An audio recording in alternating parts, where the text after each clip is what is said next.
নমস্কার বন্ধুরা, আমার নতুন একটি ব্লগে তোমাদের সবাইকে স্বাগত। তো তোমাদের আগেই আজকে দেখিয়েছি মিনি ব্লগে কি কি রান্না করব। তো সেই অনুযায়ী কড়াই বসিয়ে দিয়েছি, তেল দিয়েছি কালো জিরে আর রসুন, কাঁচা লঙ্কা আর হচ্ছে পেঁয়াজ কুচি। তো এবার একটু ভালো করে নেড়ে ছেড়ে অল্প পরিমাণ নুন আর সিদ্ধ করে রাখা লতিটা দিয়েছি। নুনটা অল্পই দিলাম যেহেতু লতিতে আগে থেকেই নুন দিয়ে সিদ্ধ করা ছিল। আর এবার একটু হলুদ দিয়ে দেবো। হলুদ দিয়ে নেড়ে ছেড়ে একটু ভাজা ভাজা হলে, আজকে যেহেতু বেশিরভাগ রান্নাটাই চিংড়ি মাছ দিয়েই হবে সব রান্নাই, তো ওই জন্য চিংড়ি মাছটা দিয়ে দেবো। তো চিংড়ি মাছ আমি ভাজি না, তোমাদের তো আগেই বলেছিলাম, ওই জন্য কাঁচাই দিয়ে দিলাম। লতি হতে হতে চিংড়ি মাছগুলো আশা করি সিদ্ধ হয়ে যাবে। তো এবার নেড়ে চেড়ে নিয়ে ভাজা ভাজা হয়ে যাক। তো দেখো লতি আমার হয়ে গেছে। আর লাস্টে একটু চিনি দিয়েছিলাম, চিনি না দিলে যেন কোনো রান্নারই স্বাদ আসে না। তো আর এই কড়াইতেই বসিয়ে দিলাম তেল আর একটু, আর জিরে আর তেজপাতা ফোড়নে দিলাম, দিয়ে দিলাম আলু আর টমেটো দিয়ে পরিমাণ মতো নুনটা দিলাম, দিয়ে এবার নাড়াচাড়া দিয়ে একটু ঢাকা দিয়ে আলুটাকে সিদ্ধ করে নেব।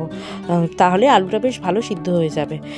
এবারে দেখো ঢাকা তুলে দিয়ে দিলাম মশলাগুলো, আদা লঙ্কা বাটা, ধনে গুঁড়ো, জিরে গুঁড়ো, হলুদ গুঁড়ো আর লঙ্কার গুঁড়ো দিয়ে, যাতে আজকে এটা কিন্তু শসার তরকারির মশলা, তো তোমরা ভালো করে দেখে নাও শসার তরকারিতে কী কী মশলা দেয়।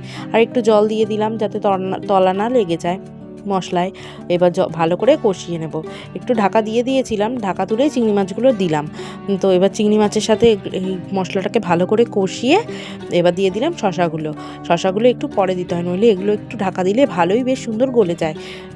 আর এবার দেখো শসা দিয়ে ভালো করে কষিয়ে নিচ্ছি।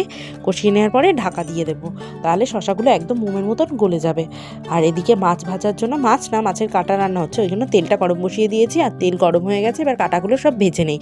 তা বলে মাছের ডিমগুলো ভাজবো না, তাহলে আবার ফেটে সারা বাড়ি হবে। তো মাছগুলো চলো ভেজে নেই। দেখো আমার মাছের সব কটা কাটা ভাজা হয়ে গেছে। এবারে ওই কড়াইতেই আর একটু সর্ষের তেল দিয়ে তেজপাতা, জিরে, পেঁয়াজ, থেতো করে রাখা রসুন, টমেটো দিয়ে ভালো করে নেড়ে চেড়ে নেবো। আজকে এটাই আর আলু দেবো না, ঝালই করবো। তো এই যে ঢাকা দিয়ে দিলাম, আর এদিকে ঢাকাটা তুলে দেখি এগুলো ভালো বেশ কষে গেছে।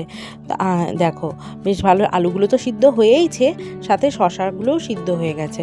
তো মনে হলো আর একটু কষবে, একটু জল আছে, ওই জন্য আবার ঢাকা দিয়ে দিলাম। আর এদিকে দেখো ঢাকা তুলতে দেরি হয়েছিল বলে পেঁয়াজগুলো একটু নিচে লেগে গেছিলো, তাও কোনো অসুবিধা হয়নি। একটু নাড়াচাড়া দিয়ে এবারে এর মধ্যে মশলাগুলো দিয়ে দিলাম, আদা লঙ্কা বাটা আর রসুন, যেহেতু আগেই থেতো করে দিয়েছিলাম আর রসুন লাগেনি, আর ধনে গুঁড়ো, জিরে গুঁড়ো, লঙ্কার গুঁড়ো আর একটু জল দিয়ে ভালো করে কষিয়ে নিচ্ছি। এবার আর কষানোর সময় ওই যে ডিমগুলো ছিল আর মাছে, সেগুলো দিয়ে দিলাম, কারণ কষাতে কষাতে ডিমগুলোও সিদ্ধ হয়ে যাবে, কারণ এগুলো তো আর ভেজে দেওয়া যায় না। তো এই দিকে দেখো এটা পুরো কষানো হয়ে গেছে, শসার তরকারিটা, এগুলো গলেও গেছে ভালো করে। আর আজকে আর কারেন্ট ছিল না বলে ইন্ডাকশানে ভালো করে জলটা গরম করতে পারিনি, ঠান্ডা জলই দিয়ে দিলাম আজকে। তো দেখো এই জল একটু বেশিই দিলাম, যেহেতু ওটা পাতলা ঝোল হবে। আর এদিকে দেখো এটাও কষে এসেছে, এর মধ্যেও দিয়ে দিলাম জল। আর এটাই অল্পই জল দিলাম, যেহেতু আজকে এটা ঝাল মানে মাখা হবে তরকারি, অত ঝোল হবে না। এদিকে দেখো গরম মশলার গুঁড়ো দিয়ে শসার তরকারি নামিয়ে দিয়েছি। আর এই মাছের কাটার তরকারিটাও প্রায় রেডি হয়ে এসেছে। এবার দেবো গরম মশলা বেশি করে দিয়ে নাড়াচাড়া দিয়ে নামিয়ে নেব। এদিকে দেখো মাছের কাটা তরকারিও রেডি। আর মোটামুটি সব রান্নাই হয়ে গেছে। আর হচ্ছে আজকে ভাত একদম লাস্টে বসিয়েছি।